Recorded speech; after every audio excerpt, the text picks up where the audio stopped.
আচ্ছা বলো তো, এই গরমে কার কার রান্না করতে ভালো লাগে? খেতে তো সবারই ভালো লাগে।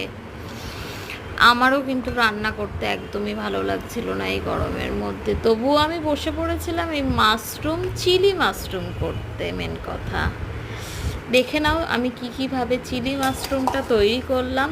ঘেমে নিয়ে তো একদম জল হয়ে গিয়েছিলাম, দেখতেই পাচ্ছ আমার জামাটা তো পুরো ভিজেই গেছে। এখন আমি হচ্ছে মাশরুমটা ম্যারিনেট করার জন্য আমি নিচ্ছি এখানে বেসন, কর্নফ্লাওয়ার, ময়দা, তারপরে স্বাদ মতো নুন, একটু হলুদ, তারপরে একটা পেস্ট তৈরি করেছিলাম আদা, রসুন, পেঁয়াজ,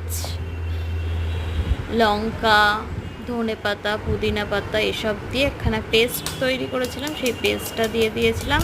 এদিকে দেখো দুখানা ডিম নিয়ে আমি কীরকম কাণ্ড কারখানাটাই না করছি, যা খুশি তাই করছি।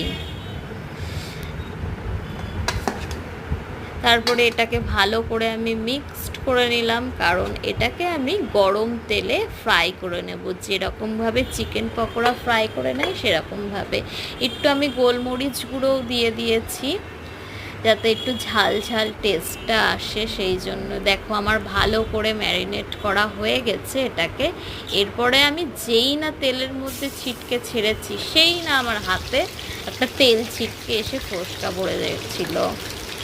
তারপরে আমি গোল্ডেন ব্রাউন করে ফ্রাই করে নিয়েছি, খুব সুন্দরভাবে ফ্রাই করে নিয়েছি।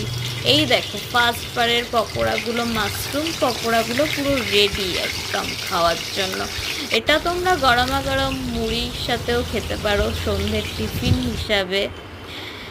তারপরে দেখো আমি এখন হচ্ছে যে গ্রেভিটা তৈরি করব, তার জন্য এগুলো দিয়ে দিলাম তেলের মধ্যে। তারপরে যে পেস্টটা করেছিলাম সেটা দিলাম। এখন আমি সস দিয়ে দিচ্ছি, টমেটো কেচাপ। তারপরে আমি দিয়ে দেবো হচ্ছে সয়া সস, তারপরে সামান্য একটু ভিনিগার দিয়ে দেবো।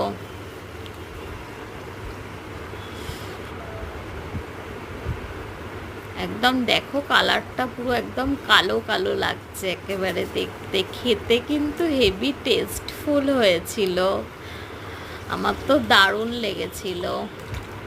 তারপরে এটা কর্নফ্লাওয়ার, আটা, ময়দা গুলে দিয়ে দিয়েছি যাতে গ্রেভিটাতে একটু থিকনেস আসে আর কি। তারপরে যে ভেজে রাখা পকোড়াগুলো সেগুলো দিয়ে দিলাম। আজকের মতো টাটা, বাই। তারপরে অন্য কোনো ভিডিওতে তোমাদের সাথে দেখা হচ্ছে। Love you guys.